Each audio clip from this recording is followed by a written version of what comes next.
Newsday continues here on One News Now. I'm Riza Diaz. The Philippines' total COVID-19 caseload has climbed to 989,000, just 10,000 shy of reaching the grim 1 million mark. The Health Department logged over 9,000 new cases today. This makes up the 9% of the total active cases, which now stands at more than 89,000. At least 145 more Filipinos died from the virus today. That's 1.69% of the more than 16,000 total death tally we have. Meanwhile, we have nearly 23,000 additional recoveries for today, making up 89.3% of the over 880,000 total recoveries we have. The Foreign Affairs Department reports 15 new cases of COVID-19 among Filipinos abroad. That brings up the tally to more than 18,000. At least 3 more Filipinos were added to the more than 1,000 death tally abroad. Middle East and Africa remain to be the region with the highest number of reported COVID-positive Filipinos, having a total of more than 10,000 cases. 732 of those already died. Now, not only does the pandemic take a toll on physical health, but it also has a negative impact on our mental health. For OFWs, the pandemic toll on their mental health seems much more pronounced as they can't even go back to their families for a visit. Faith Del Mundo has the report. Single mother in OFW Lini Manuel admits that the COVID-19 pandemic has affected her mental health, especially as she can't even go back to the Philippines for a vacation. She just finished her 3-year contract as a domestic helper in Singapore. Sa OFW po, itinatago namin yung lungkot. Para at least po hindi maramdaman ng pamilya ko at ng mga anak ko. Manuel was supposed to go home in May but decided to postpone it. She says it might be impractical to spend 2 weeks of her 1-month stay in a quarantine facility. Yung worrying ko po, paano kung magkasakit yung anak ko? Hazel Valdez, an OFW in UAE, was all set to come home to the Philippines for a vacation, but her flight got cancelled. Actually, nag-plan ako ng mga 20 days. However, dito kasi sa UAE, one month lang yung binibigay nila na leave. Valdez is appealing to the government to ease quarantine protocols for OFWs as they can't wait to be back home after being away for years. Yung katulad na lang sana dati na paglapag mo ng airport is magsaswab na lang. Tapos magka-quarantine ka sa hotel. Tapos as soon as na lumabas yung result, kunyari kung negative ka, pwede ka nang pauwiin. Tapos doon na lang sa bahay i-continue yung quarantine. One psychiatrist warns that OFWs are more prone to stress and anxiety, especially in these trying times. Dr. Reggie Afrolan urges those suffering from depression to seek professional help. He also encouraged the workers to constantly communicate with their loved ones to avoid getting homesick. Yung ating mga overseas Filipino workers, yung mga OFWs, ang pinaka number 1 stress po nila is how to see their relative, how to connect, how to contact their relatives regarding the welfare of their relatives. Siyempre, kaya nga sila nagtatrabaho, kaya nga sila nagsasakripisyo ng mga oras sila para at least mapagbigyan ng magandang buhay ang kanilang mga mahal sa buhay na naiwan dito sa ating bansa. Kaya lang ang problema, by way of this pandemic, nagkaroon tayong tinatawag nating social distancing. Medyo humigpit yung ating lifestyle. From dati na nakakalabas tayo, nakakapag-communicate tayo freely sa ating mga kababayan. Ang problema, during this pandemic times, medyo naipit yung ating communication. Labor Secretary Silvestre Bello III says they have received 300 to 500 text messages from OFWs who can't go home just yet because of strict quarantine protocols. Talagang hirap na hirap sila, Mr. President. They are crying. Itong cellphone ko, Mr. President, no less than 300 to 500 text messages I receive from them every day. Kailan kami uwi? Ang tagal naman ng resulta ng PCR. Ganun, Mr. President. And we cannot close our eyes to the miseries of our OFWs. Kaya yun, pakiusap lang naman, Mr. President. Kung pwede naman, pwede lang. Kung hindi naman, then we still submit to the decision of the IATF, Mr. President. The IATF has yet to issue new guidelines on this, but President Duterte maintains that completing the 14-day quarantine period is necessary to control the spread of COVID-19. For News 5, Faith Del Mundo, we are One News. We'll be back with more stories after the break. Keep it here on One News.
You're still watching One News Now. I'm Riza Diaz. Global COVID-19 infections surpass the 145 million mark. According to the COVID-19 tracker from Reuters, India recorded the highest new daily infections at over 297,000, followed by the US with 64,000 and Brazil with 60,000 new cases. Meanwhile, Brazil reported the highest number of daily COVID-related fatalities at 2,500, followed by India with nearly 2,000 and the US with around 700. Globally, total COVID-19 deaths stand at 3.2 million. Now, here are other stories we're keeping our eyes on. Japan declares a third state of emergency for Tokyo and Osaka regions just 3 months ahead of the Summer Olympics. With this, Tokyo residents are skeptical that the games will continue this summer due to the current COVID-19 situation in the country. The state of emergency aims to be short and intensive to prevent the spread of the virus during Japan's Golden Week holidays. The World Health Organization and French President Emmanuel Macron have condemned the global 19 vaccine divide. WHO Director General Tedros Ghebreyesus called for those countries and companies controlling the vaccines to share its resources. Macron, meanwhile, said it's unacceptable that 1 in 6 Europeans have been vaccinated, but just 1 in 100 in Africa. With this, Macron said that France will step up its vaccine donations to COVAX in the coming months, urging other countries to do the same. And a fire broke out in a hospital treating COVID-19 patients in western India, killing at least 14 people. An official from the Vijay Vallabh hospital says that a spark from an air conditioner triggered the fire. This was worsened by the heavy oxygen supply running in the facility's ICU. Now, the pandemic has pushed India to a brink of humanitarian crisis as the South Asian country continues to shatter global infection records. Johns Hopkins Center for Health Security senior scholar Jennifer Nuzzo discusses that in this video from Bloomberg. Oh, I mean, we're on the brink. The stories that really worry me the most is hearing about shortages of medical oxygen. I mean, to think that, you know, you can save people's lives by supplementing their oxygen and they just don't have it.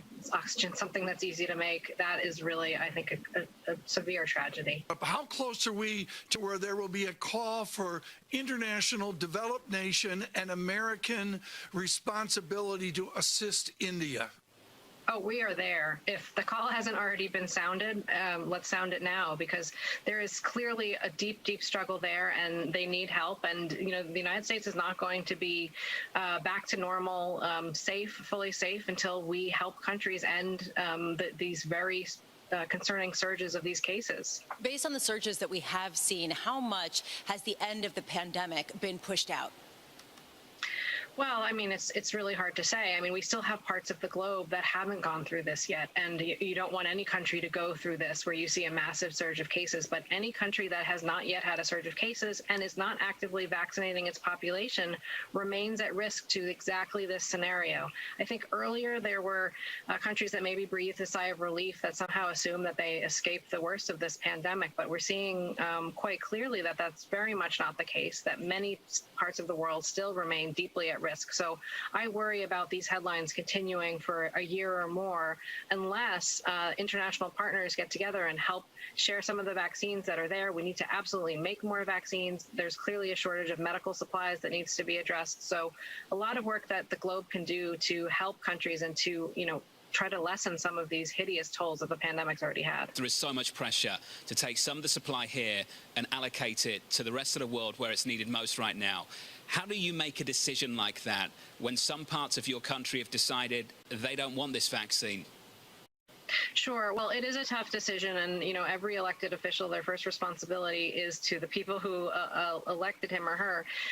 In this case, though, the United States has more vaccines than we need. Even if every single American were to get a vaccine, we still have more than we need. And so I think it is important for us to consider donating, at least to cover some very high risk groups like healthcare workers that are working across the globe. They show up every day, put their lives on the lines to save people's lives. We should be able to protect them. And the U.S. has enough vaccine to be able to help in those efforts.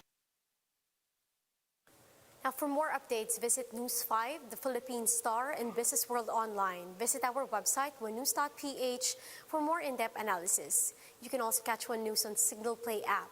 Register for a free account now at www.signalplay.com and stream One News live anytime, anywhere. Mask on, wash hands, and stay safe, Philippines. I'm Riza Diaz. We are One News.